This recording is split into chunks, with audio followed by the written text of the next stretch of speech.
Let us now have a closer look at Gonds and the Ahoms to understand how the tribal societies emerged to be very powerful kingdoms. What was their livelihood?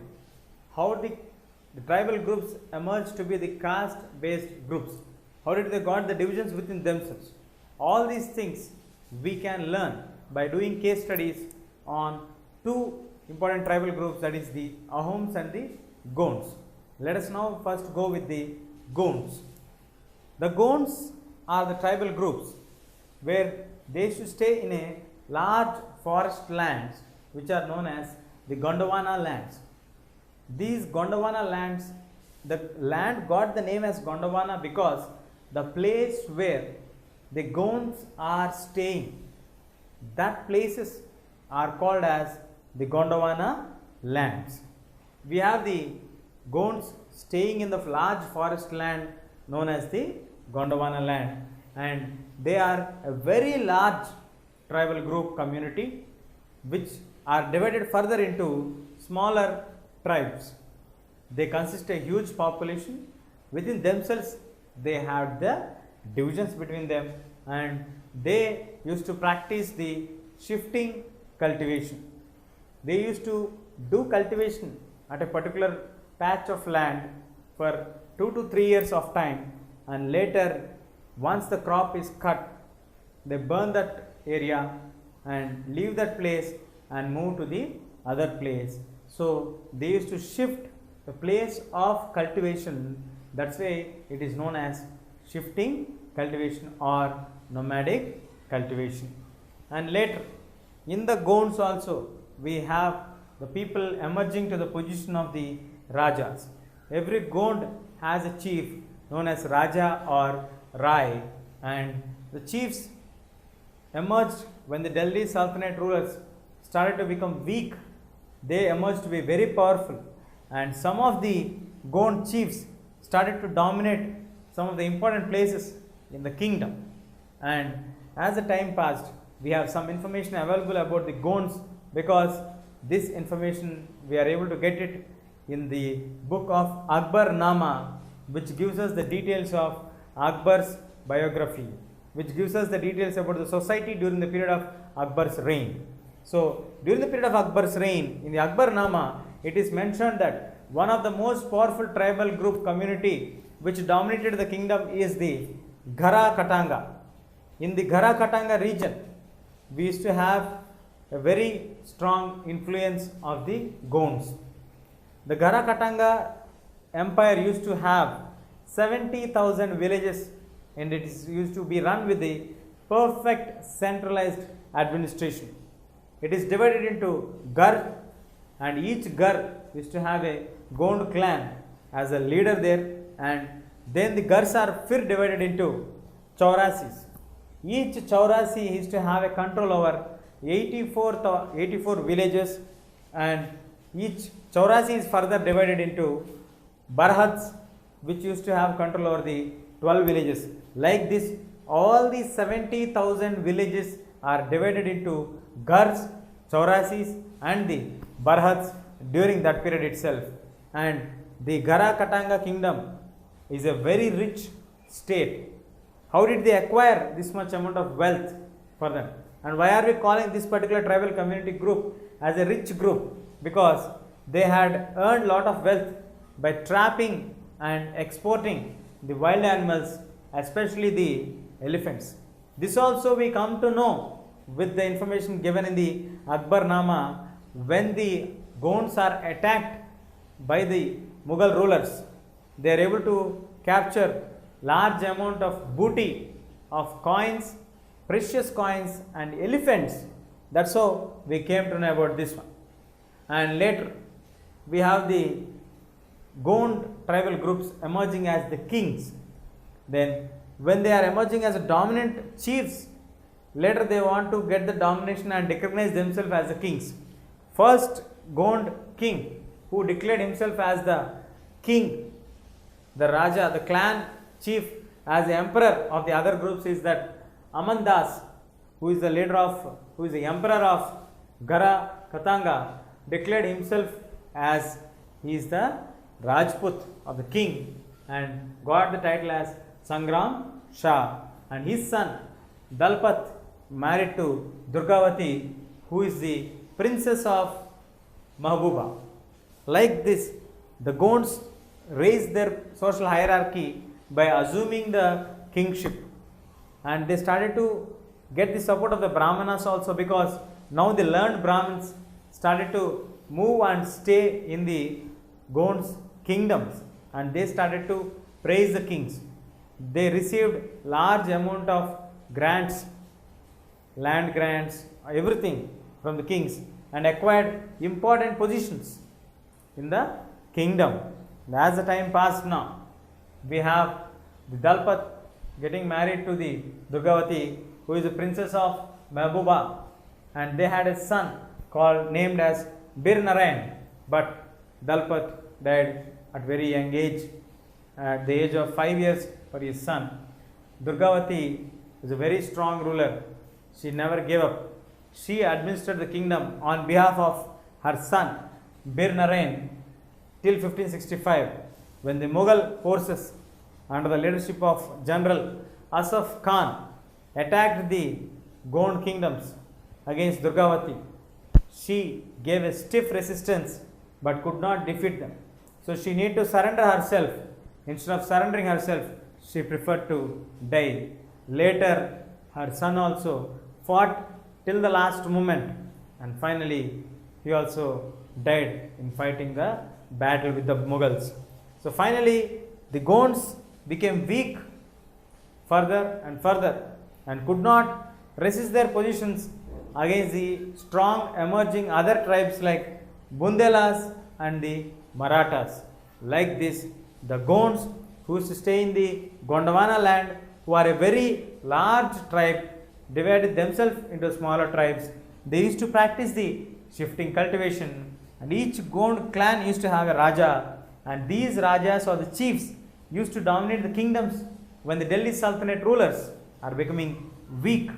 We have all this information available for us from the book called Akbar Nama, in which we have the details about the kingdom when the Akbar reign is going on, or when the Akbar ruled the kingdom. And one such example is the Garakatanga, which used to have 70,000 villages, and which is one of the richest states of the Gonds kingdoms. They used to trap and export the wild animals, especially the elephants. How did we get this information? Again, in the Akbarnama, when the Mughals in 1565, General Asaf Khan has taken counter to them and defeated them. They got a large amount of booty of the precious coins and the elephants. That's how we have the knowledge of what the Gonds are doing. And the Gonds had a very centralized administration.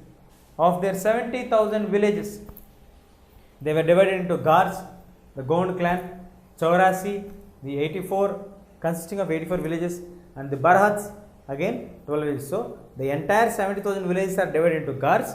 Each Gar is having a Gond clan as a head. Then the Gars are again divided into Chaurasis, which are having 84 villages for each one. They control 84 villages, and these Chaurasis are still divided into Barhats. Under Barhats, we have each Barhat is having 12 villages. Like this, we have the division and a centralized administration among the Gond kingdoms. The Gonds now started to emerge as kings. From the tribal group, they start to raise their social hierarchy by assuming themselves as the kings and the rulers.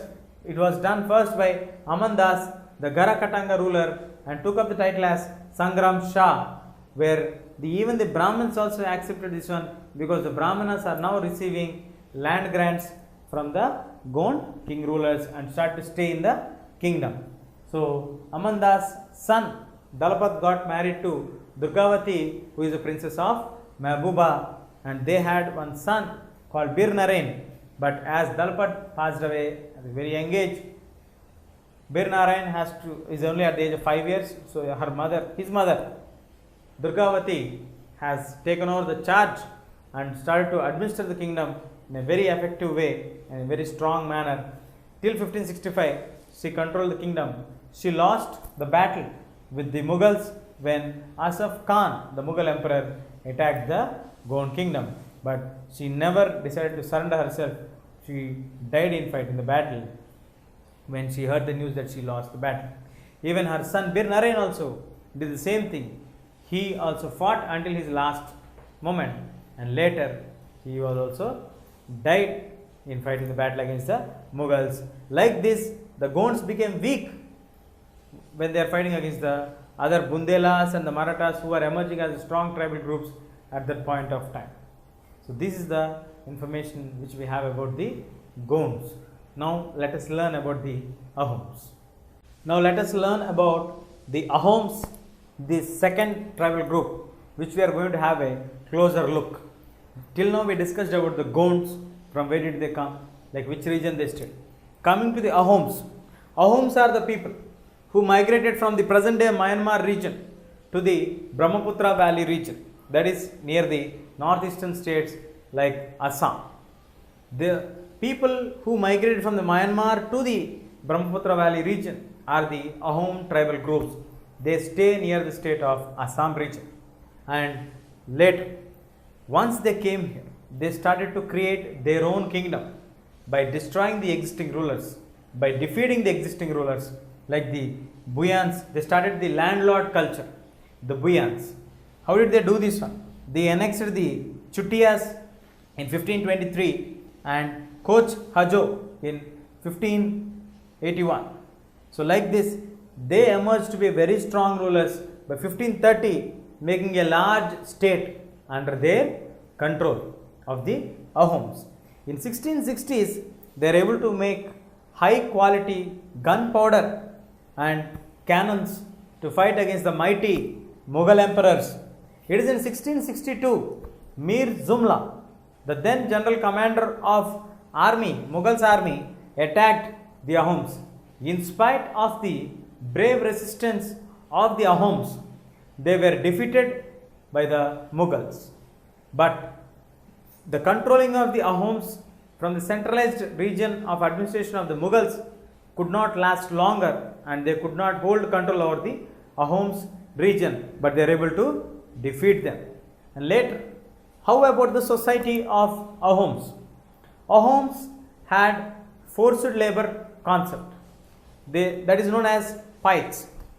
So they used to take the census, the entire population of the kingdom, and they used to divide for every village how many pikers should be sent, how many forced labor should be sent, and that forced labor will be sent on rotation basis to every village where there is a less people population or the number of people present there. So to that places they used to rotate the forced labor and ensure the works are done for the kingdom.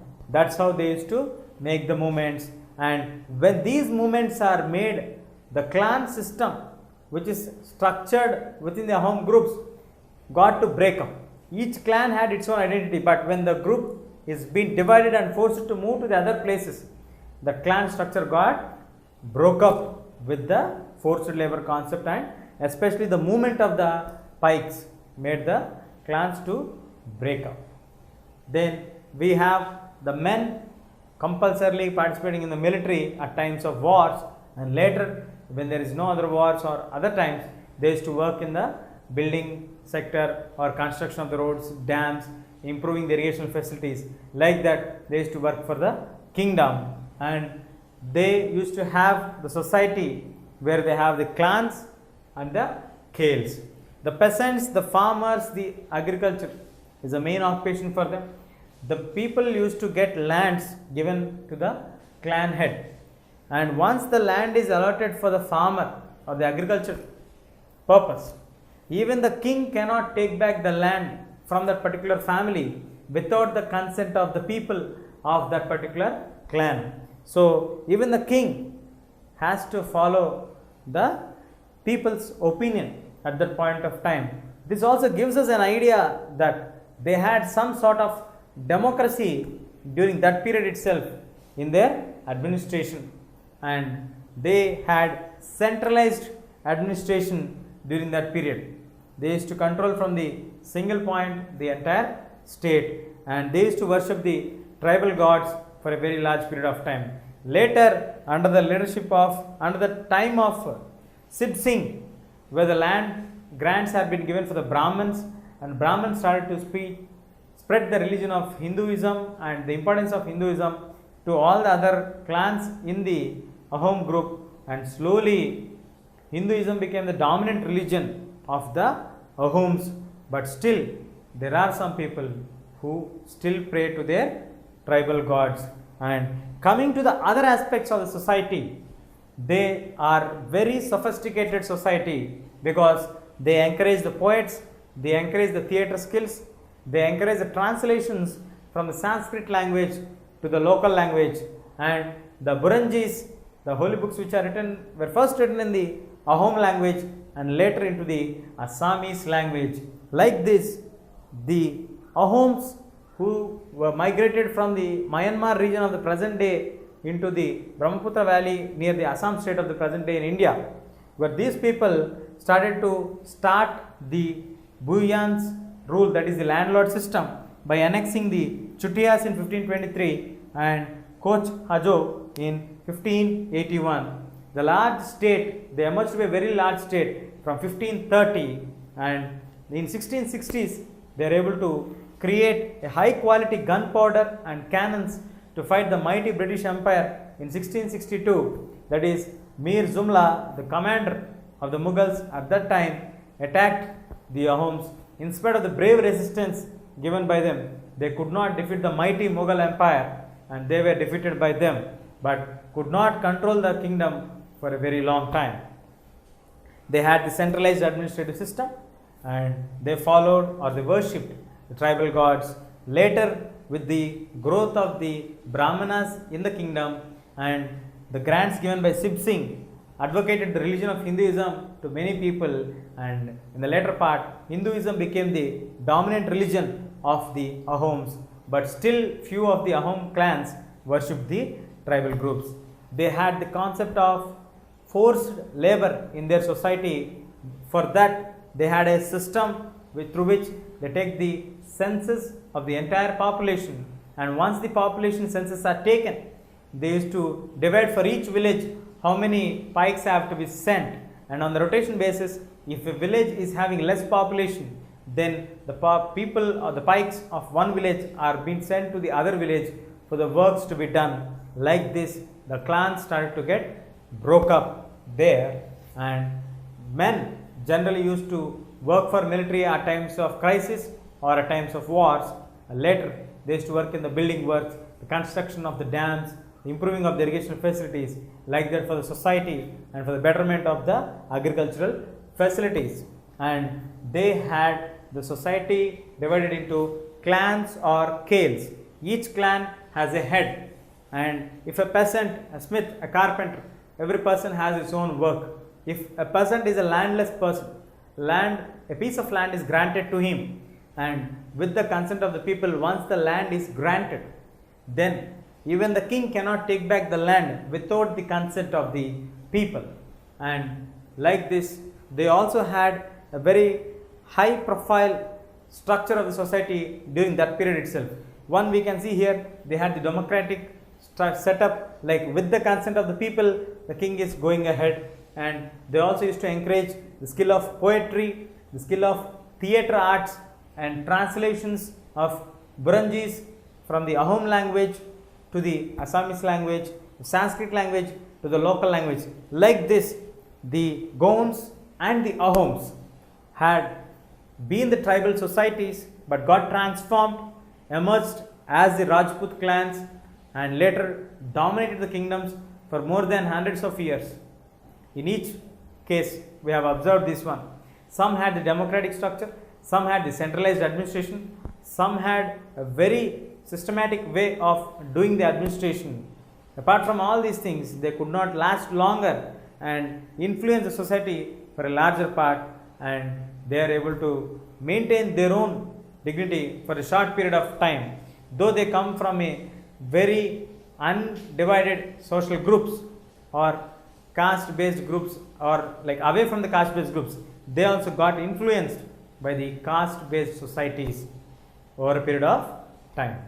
Coming to the conclusion here, the social change, as per the interactions whatever happened between the Varna based societies and the tribal groups, we have observed that the interaction between the Varna based societies and the tribal societies forced them to have certain social changes.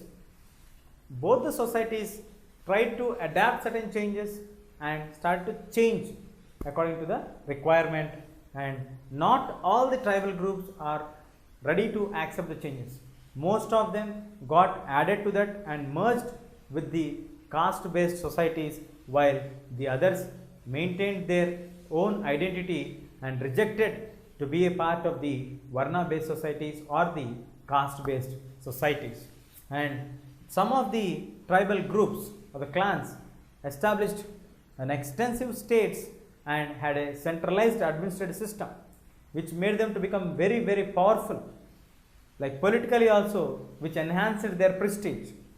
But at the same time, this brought into conflict with the caste based societies where the kingdoms are more powerful than the tribal clan led kingdoms.